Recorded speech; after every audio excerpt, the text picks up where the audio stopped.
Welcome to the Evolving Women podcast, where growth, healing, and empowerment aren't just ideas, they're a way of being. I'm Teresa Lysam, and in each episode, I'm joined by an extraordinary woman, one who is boldly shining her light in the world, one who is bringing her real life experience to each and every episode. And you'll be meeting my guest co host for today here shortly. She brings her heart centered wisdom and her powerful story to remind us all that we are not alone on this journey. This space is your permission to evolve, to expand, and to fully embody your most radiant, authentic self. So let's evolve together. Hi, everyone. Teresa Lysam here. And on every episode of Evolving Women, I have the pleasure of conversing with wonderful women, and today is no exception. I have the supreme privilege and honor of speaking with Mimi Donaldson. Hi, Mimi. Hi, Teresa. So glad you're here. Love your energy. You are just a ball of fire, and I can't wait to dig in and see what you have to offer the world because I know you have a lot. But I do want to start with this statement. Public speaking outranks death as people's number one fear.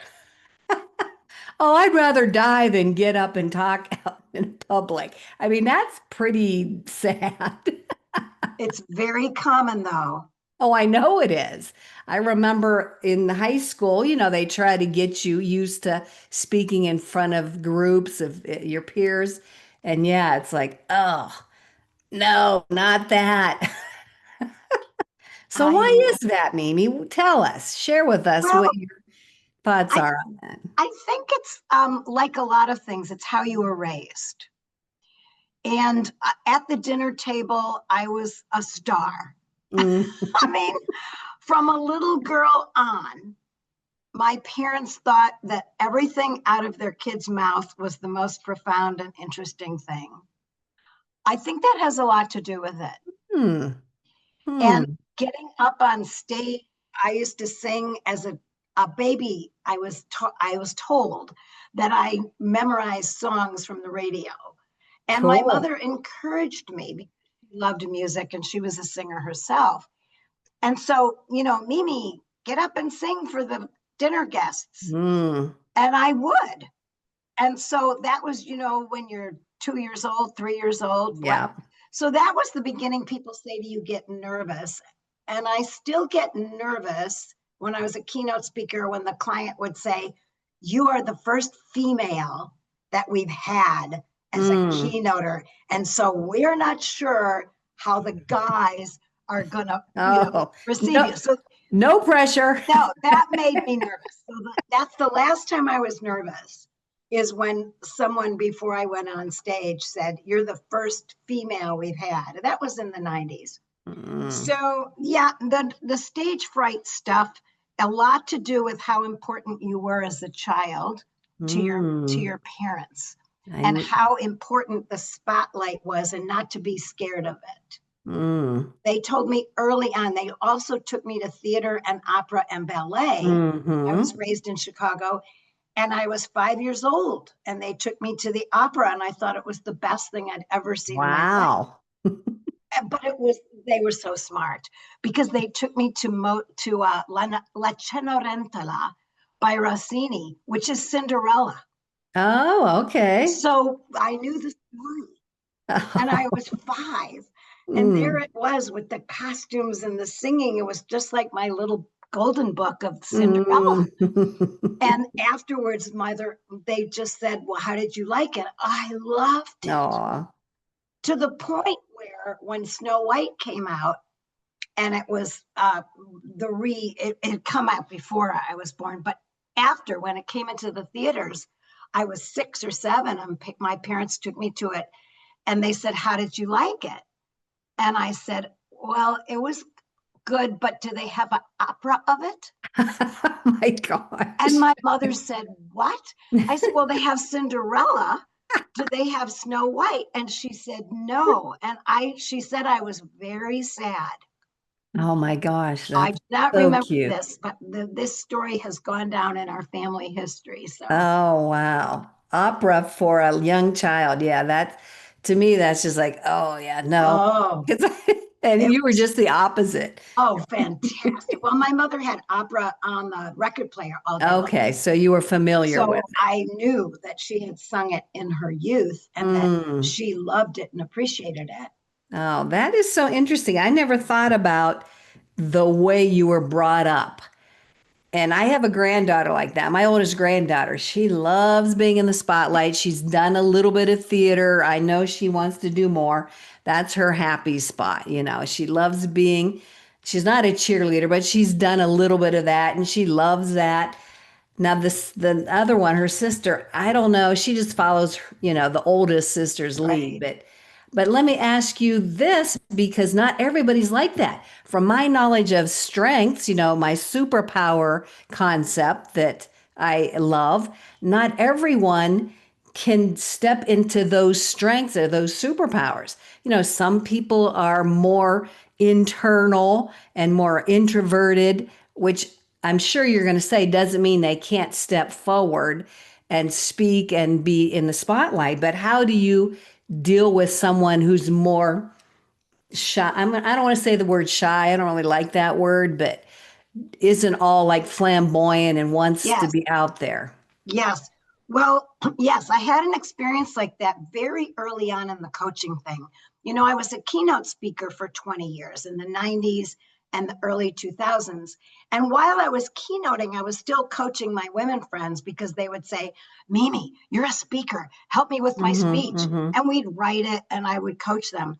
But one of my very first paying clients as a coach was a woman who had a wonderful community organization for girls in middle school, Mm, empowering young girls. mm, great. And she got an award from women business owners because she was such an advocate for women.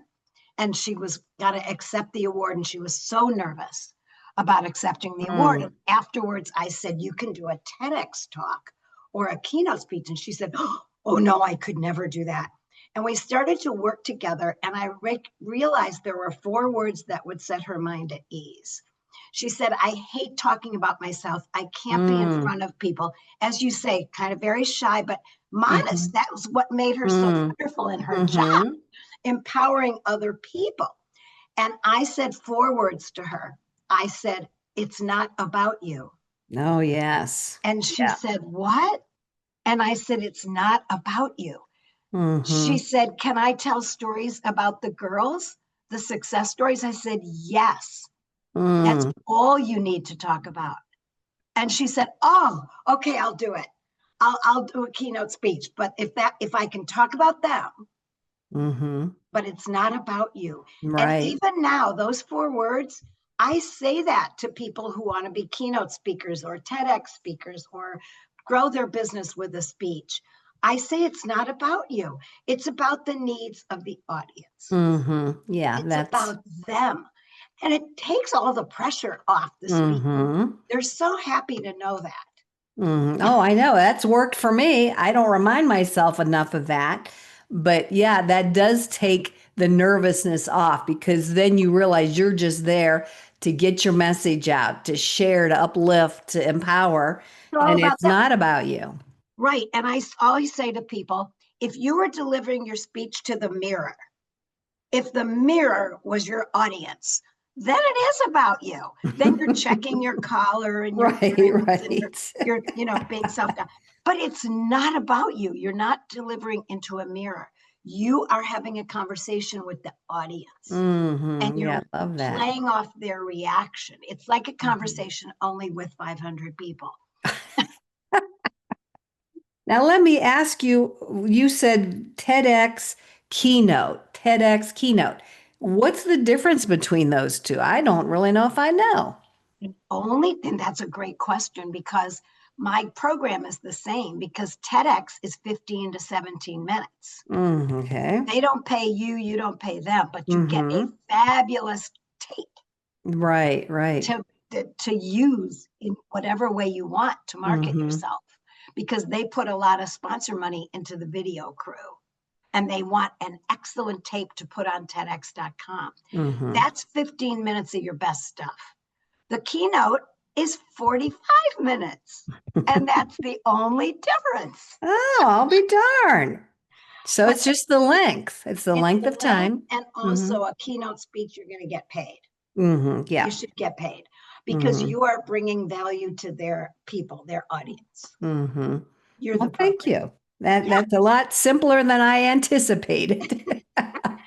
In fact, people work with me to do TEDx now that used to work with me to do a keynote, because now keynotes are harder to get. You kind of have to be a celebrity or have a huge event. Whereas in the old days, in the 90s, I could get a conference speech because I was a good speaker. And they would have a celebrity to get the butts in the seats, but then they would just call on civilians like me who were good speakers and to be the rest of the conference speakers. But nowadays, they go to TEDx.com and they swipe through the speakers. And they watch 30 seconds, depending on what the topic is that they need. And they swipe through. And so your beginning has to be great or they'll swipe right. Wow. Well, like video in general that people post out there. I know, I need to do that more for myself. But okay, so you said you started from a young age. So you were already used to being in the spotlight and you thrived on that, it sounds like. That energized you. Yes. But how did you make it a career? Like, when did you decide you can really make this into make some money, make this something supporting? Well, I always say that my career path was actually a straight line. It seems, in retrospect, you look back and you say, I see the connection. But when it's happening, you go, what? What is happening here? But in retrospect now, it's a straight line because I've always been a teacher. My mom said I was playing with dolls and she asked if those were my babies. And I said, no, they're my students. Yeah. So I played school. All my life, I played school. Yes. And so when it came time to be a famous star on Broadway, which is what I wanted to do. Okay. My mother said, don't you want to get your education degree? Because she was a teacher for backup. And I said, I don't need backup. I'm going to be a star. Love that. And so I went to New York and went to one audition and thought, oh, this is awful. I don't want to do this. I have to be chosen. Wow. And so I was dating a guy who was a teacher at the time. He said, come see me teach. And I did. And I thought, oh, I could do that. So it's like being on stage, but for a certain until 3 o'clock in the afternoon. Then you get to go home. So I went to Teachers College of Columbia University and I got my master's in teaching. Because I had gotten a drama degree. What can you do with a BA in drama? Not much. So I got my master's in teaching. And then lucky enough, my friend and I were the best students in the class. And so we were asked to teach there after we got the master's. So my first job was actually at Columbia University, being an assistant professor for, the master's degree. That's awesome. So I got to teach adults for the first time, and I fell in love with teaching adults. Kids, not so much. I taught kids for a year in the teachers college to get my degree, and it was like exhausting. It is exhausting. It was exhausting. It is exhausting. And so I had to go to sleep when I came home at 3 o'clock. But when I taught adults for the whole day, I would go home at 5 o'clock, do an aerobics class, go out to dinner. I was fine. So teaching adults was the thing to do. And so that led into, after 3 layoffs from the education division of our country, I got a job at Northrop Aircraft in human resources as a trainer, because it was the same thing. It was doing class, but it was teaching adult managers how to manage people instead of teaching teachers how to teach children. But it was the same kind of thing. I loved it. And I was HR was going to be that was it. And so I did Northrop, and then I got the job at Rockwell Space Division. We built the shuttle. I trained the Ooh. manager. It was very exciting. And then I went on my own. I had an offer to do a contract in supervisory skills. I went on my own. I took the big plunge off the diving board. And Yeah. I thought, well, if I don't make it on my own, I can always get another HR job. Mm-hmm. And so I had Honda and Toyota were my first two clients because they were ex-military guys, just like my guys at Northrop and Rockwell. So I knew that kind of Okay. worker and that kind of manager. But somebody at Toyota during a class said, "You're so funny, you should do a keynote." And I said, "What's a keynote?" Mm. And he said, "It's the funny, pithy parts of your course." And I went, "What?" And then I asked, they were paying more because it came from the marketing department, not operations, which was a whole new world. Oh, wow. So I changed a lot of my courses to keynote speeches. Oh, okay. So And you took what you had and repurposed them. yes, Oh. repurposing. Mm. Yes, transferable. And so I Mm-hmm. did that and I keynoted all through the 90s and the early 2000s. And I would do training too. They would do a keynote and they'd say, "Oh, can you train our people?" Yes, I can. So I would do the 4-hour modules. But those hours, I always say you get to go to cities you've always wanted to go to. And some of them flew me first class. I Nice. mean, I had Nice. never been first class. So that was exciting. And it was kind of exciting until you get older and it's not so fun anymore. I needed to get off the road and I did. Yeah, yeah. And I'm sure that happens to a lot of people that have traveled for many, many years. You just get to a point where you just like, okay, I've had enough. I'm done. Yeah, it's just you want your pillow, want Mm, your mm. bed. It's like people go, "Oh, well, you can come early and spend the night." I would go, can I just get there in the morning? It's, it's an hour flight to San Francisco. Can I just, you know, Oh, and then be home at night. yeah, because with the other ones, if it's East Coast and I'm in LA, Yeah. you have to go the night before. You really Oh, do. yeah. Oh, Yeah, yeah, for sure. can't chance a That's 5 a o'clock. long trip to, yeah, in one day. So let me ask you this, and thank you for sharing that. So I love that one thing led to another. Somebody's comment led you to a whole new, not a new career, but a different path in your speaking career. I just love that when something as minor as a comment pivots you. I just think that is the most exciting thing. There's And then another you said story too. yes, and you Yes, leaned into it. Not that's what everybody happened. says yes. Yes, that's what happened with the training to the keynote. But it happened again because I was coaching my women business owner friends for free. And then she was on the couch, Janet, and she said, after we did her award winning speech, because she was a very successful business owner, she said the 7 words that changed my life, which is how a lot of women start their own businesses, and maybe men too. She pointed out that because I was something that I loved and I was good at, that maybe I could get paid for it. She said Hmm. the 7 words. She said, "Meme, I would have paid you for this." And Oh. I said, "What? Wait, what?" And she said, "Meme, it's a value. All money is an Mm, indication of value in the world." mm. And I said, "Oh, I could never charge my friends." She said, Yeah. "Yes, you can." Yeah. Uh, It Yeah. was unbelievable. And that took me another 6 months to digest it Yes. before Yes. I could even ask for a penny Yes. I because totally get that. yeah, I just couldn't believe it. But then I found out a lot of business owners start their businesses because something they're good at and they love is of value in the world. Hmm. And Hmm. they can what they call monetize it, which I Yeah. never thought about. Yeah. Well, I think that's a might be, and tell me what you think. That's a woman thing. Like we're so nurturing and giving and Thought it kind was. of being in that background.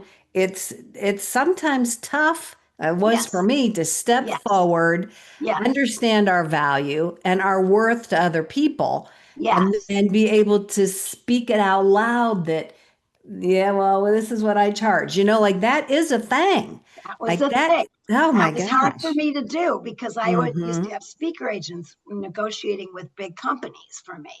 They would take 25% when I was a speaker, and I would get to Okay. do it, but I didn't have to negotiate. And then Mm-hmm. when I started my coaching business with money, I had to negotiate. And when I would share that that was a girl thing about, oh, just because I love it and I'm good at it, I can't charge for it, men would come up to me after I would say that and he'd go, no, no, that's how I started my business too. Now, it's not as prevalent in men, but we can't leave them out because sometimes they also discover they're Mm-hmm. really good at it and it's something they love. So why work for another person? I Yeah. could do it Yeah. myself. Well, the mindset too, like growing up, we nobody in my family was business oriented. Like it was you're Right. working for the man, we shall say, and that was the mindset. And I think I'm the first one that even kind of broke through that a little bit, Wow. and I had to like totally change my mindset and learn and accept myself as the entrepreneur or the business person or like that was a big shift for me because that That's was great. nothing in my background. Right. So it's It was the same for me. I was raised in a family full of doctors, mm, and they are, notoriously the worst business people in the world. really. And my dad was right there in that mold. I mean, if he could have done it for free, he would have. Hmm. If he didn't have kids to put through college, which Right, he felt right. he did, then he would have done it for free. And he gave away a lot of his time to people who couldn't afford him. So growing up, I did not have the business mindset. In fact, my brother became a doctor. My sister's a speech pathologist. Nobody really had that entrepreneur thing. I was supposed to be an actress, Hmm. and then a teacher like my mom. But, I just think it was just fate. Oh yeah, I And love it. To me it's like a divine orchestration it is that pretty. the universe is leading you down this path. Some of us go grudgingly, some of us don't pay attention, and some of us are like you, like, yes, and go forward and figure it out on the way. Because I know myself and other women, we feel that everything needs to be all our ducks in a row. Right. Oh, I Everything's was got to be that way perfect. too. Everything's Oh, got to yeah. be ready, and then we'll do it. And then we'll do, oh, we got to Right. wait till the kids grow up. And then we got to do, like we just keep Didn't you? throwing these obstacles in our way. I think you did a blog on that. Wait until. Didn't you do a blog on that or something about I'll wait until I do this or I wait Yeah, yeah, until I. yeah. I mean, Yeah, those are excuses. I've used them. I still use I them, I do too. and it's just something we have to understand that we're only doing that to ourselves. Like nobody's doing that to us.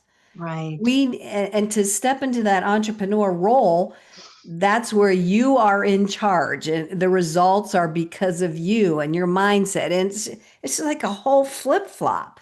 I mean, And there's people that don't understand what I'm trying to do, how I'm trying to serve, how I'm trying to, get my message out there. They just don't get it.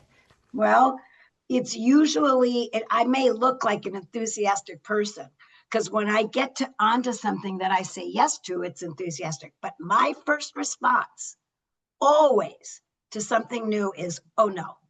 Oh, yeah. Oh, that's hard Oh, to believe. oh no, no, no, no. Hard Oh to yeah. believe. Oh, that's why I wrote a whole thing on the phrase, wait, what?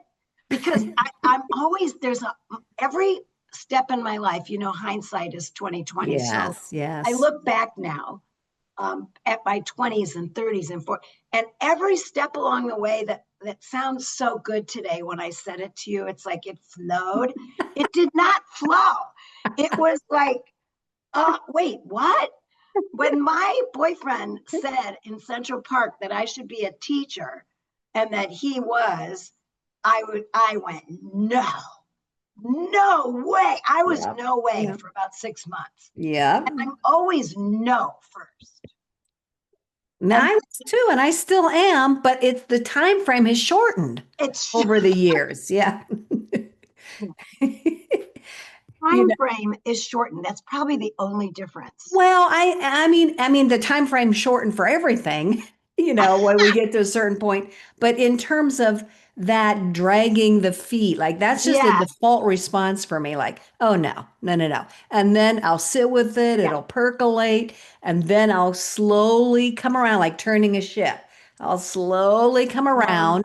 And then, like you said, then I'll either jump in or take those baby steps.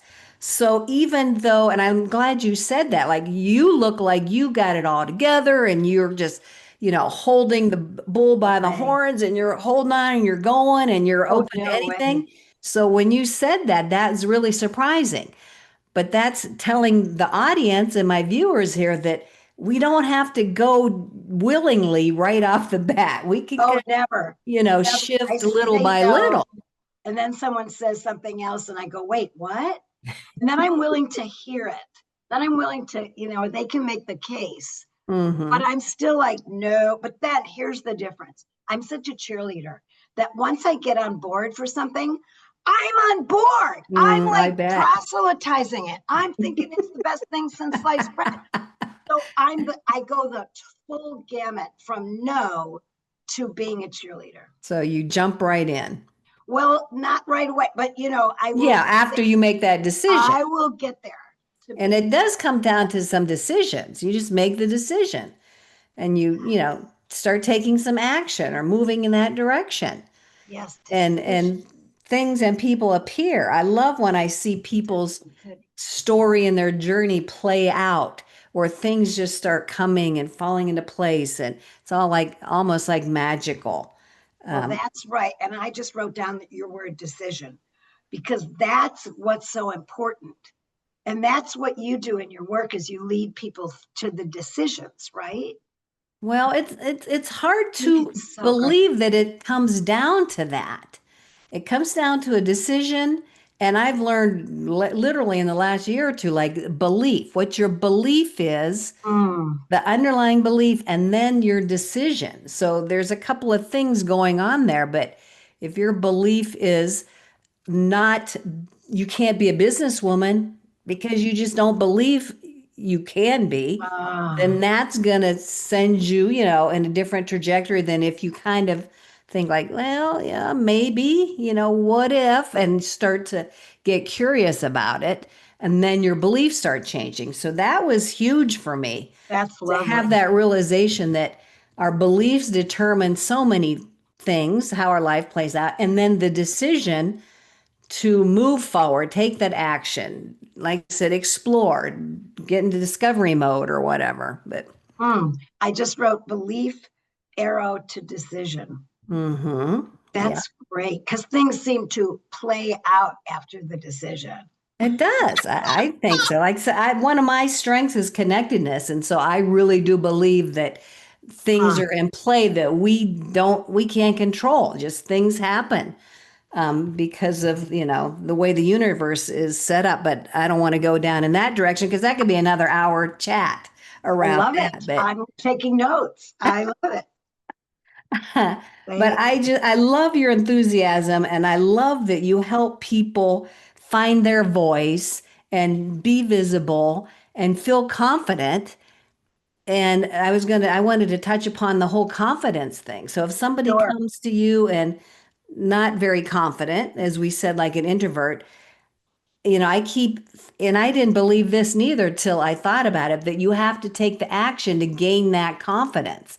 Like you Right. can't talk yourself into confidence. I mean, I try to, but the Well, action is where the confidence comes from. the action, yes, but I always ask this question, which people discount. You know how you discount the dues that you've paid because you go, well, I don't want to do that anymore. So Right, I don't want to talk about. But I right. always ask, what did you do before that you started your business? What did you pay your dues in? And the best example I can think of was early in my coaching career. I asked, she said she wants to be a coach and she got certified by the ICF, the International Coaching Federation. Hmm. And Hmm. she loves, empowering women and all that. And I said, what did you do before? And she said, oh, I did real estate. I said, how many years? She said, 20. I said, were you any good? She said, yes, I made a really good living. I went, well, it was just, to me, it was a revelation, because she wants to be a coach that helps women with the most intimate, decisions they have to make about their life. I said, you've already had 20 years Yeah. of asking the uncomfortable questions. When Mm-hmm. they're buying a house, that is going to be the biggest purchase of their life. Yes. There's Yes. such a risk. And if they're selling their house, they have to tell the truth about how much it's really worth, what they've done to it. And they have to tell the truth to you when they're buying, because they have to tell the truth about what they can really afford. That's I it. said, those are such sticky questions. Yes. Yeah. You've had 20 years of coaching experience. I said, if I'm a person who needs you as a coach, I don't care about your 6 months after the ICF certification. Mm-hmm. I care, I'm going to pay you money because of your 20 years of really getting up close and personal and drawing people out with the Mm. truth. You can do that for me. Oh, I will pay you for your 20 years of experience. Wow. I'm not paying her for 6 months of being a Yeah, coach. yeah, with that title attached to her. But Exactly. I love that. I never thought about that That's, in terms of real estate people. You're oh, right. It's a that, very vulnerable, oh, and yeah, I can, wow, but I can experience. find that in every profession, because people who come to me want to change their profession. They want to be a speaker about this now. Yeah, But I yeah. said, what did you do before? That's my biggest question. And it leads to a whole bunch of stuff. And it's actually part of your marketing speech or keynote or TED Talk. Because the third question the audience asks, after, what are you going to do for me, Hmm. Yep, yep. is, why are you the one? Why are you Why are you the qualified? person Why we should should I give listen to? you Yeah, money? yeah, Why should yeah. I give you money? And you better call upon your training and your paying your dues activity, because that's what gives you credibility. And people are shy. I think women are shyer than men Oh, about yes. tooting their own horn. That's why you Yes, work with women. Yes. yes. And they won't do it. And I said, you've got to do it. You've got to toot your own. You got to learn how to tell people how good you are. Yeah, and I know we had that conversation where you kind of drew that out of me. I You know, did. I was 25 years as an educator and I was Oh, dismissive of yes, it. Like, that's well, right. like how, and then, yeah, so when you're talking about the real estate Oh, person, you're right. It is all that life right. experience prior to this point in time, That's because right. you are who you are because of that previous life experience, you know? Exactly. So And why should we be dismissive of it?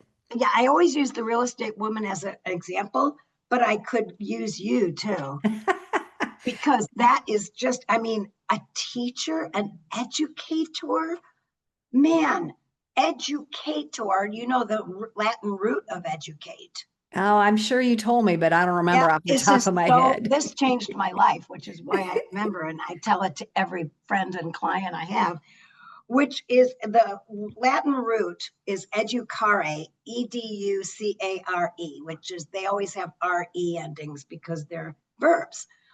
And so educare does not mean putting knowledge in, sitting on high, talking at someone. It's not anything I thought it was.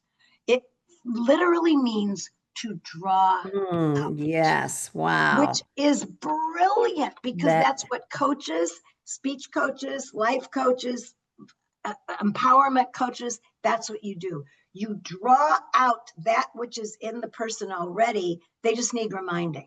oh my gosh. Yeah. Thank you for reminding me of that. But I I do have to remember you remind saying that. myself all the time. But then the education system has it all wrong They because do. we're like dumping it all Yep. in and They have it we're not all. drawing anything out. Well, true teachers, really good teachers like you and me, because I was a teacher first, Yep. is they know. that you draw it out, and it's going to be much more effective than And yes, talking at. You can't right. Oh tell my God. people. I People love do that. do not change until they are ready to change. They Yes. cannot Yeah. change. I love that reminder. And I wanted to get back to about women not tooting their own horn, as you Yes. said. I'm reading a book called We Need Your Art by Amy Woo! McNee. I just did a blog about it. I'll Woo. probably share more about it. Oh We yeah. Need Your Art. And she's all about choosing yourself. You step up, you Ooh. decide, you choose. You don't need other people validating who you are showing up as. And it was just really, really powerful for me and something I want to keep reminding myself of. Like, because I respect, and I admire people that have chosen themselves. And that gives them that air of confidence and certainty. And I really find that magnetic and attractive. Like, It oh, is. that person's really certain of themselves because they decided for themselves. This is who they Listen, are. This is what they're giving the world. Nobody told them. They just chose themselves. I am so loving that this concept. is great. I love that concept. I used to do a lot of keynoting to women's conferences, Hmm. and it was all about, your mother was wrong.